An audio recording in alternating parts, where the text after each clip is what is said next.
अनुपमा बाघ के बातों को नज़रअंदाज करते हुए काकी को जो है स्टील के प्लेट में खाना परोसने लगती है और बाघ कहने लगती है कि मेरे लाख कहने के बावजूद तुम उन्हें स्टील के बर्तन में खाना परोस रही हो।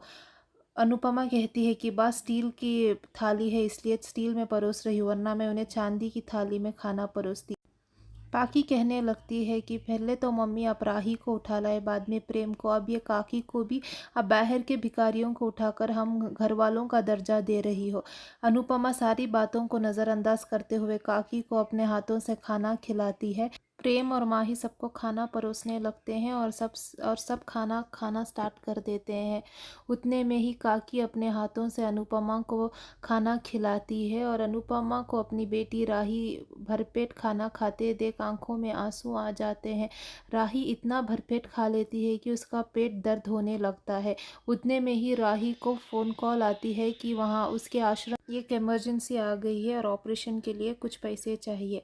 अपनी बेटी को रोता हुआ देख अनुपमा कहती है कि टेंशन मत लो, मुझे एक ऑर्डर के पैसे आने हैं, आते ही हम आश्रम में ट्रांसफ़र। ये सारी बात बा और पाकी सुन लेते हैं और बा देखती है कि तोशु को ऑर्डर के पैसे मिल चुके हैं। बा तोशु के हाथ से ऑर्डर के पैसे ले लेती है और जाकर डॉली को थोड़े पैसे दिवाली की शॉपिंग के लिए दे देती है और कहने लगती है कि जाओ जाके शॉपिंग करके आओ। ये देखकर राही और अनुपमा शॉक हो जाते हैं। राही कहने लगती है कि आप लोगों शॉपिंग के लिए पैसे हैं लेकिन एक मेडिकल इमरजेंसी के लिए पैसे नहीं। मम्मी आप तो पहले से ही शाह परिवार को प्रायोरिटी में रखती हो, ये कैसे? ये कहकर राही वहाँ से चली जाती है। अनुपमा ऑर्डर के पैसों का इंतज़ार कर रही होती है। उतने में ही पूजा का वक्त होता है तो सारे मिलकर पूजा करने लगते हैं। पूजा होने के बाद अनुपमा ऑर्डर वाले भैया को कॉल करके ऑर्डर के पैसों के बारे में पूछने से पता लगता है कि ऑर्डर के पैसे तो कई वक्त पहले ही आ चुके हैं। बा कहने लगती है कि मुझे पैसों की ज़रूरत थी इसलिए मैंने ऑर्डर के पैसे ले लिए और ख़र्च कर दिए।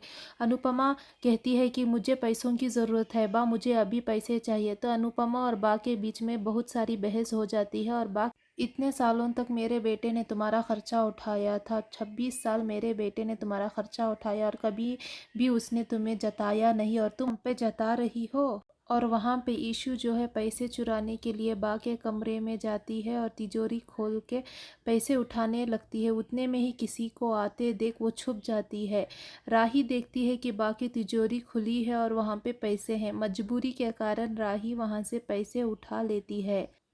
ईशु राही को पैसे उठाते देख उसकी फ़ोटो खींच लेती है, सारा कुछ अपने फ़ोन पे रिकॉर्ड कर लेती है।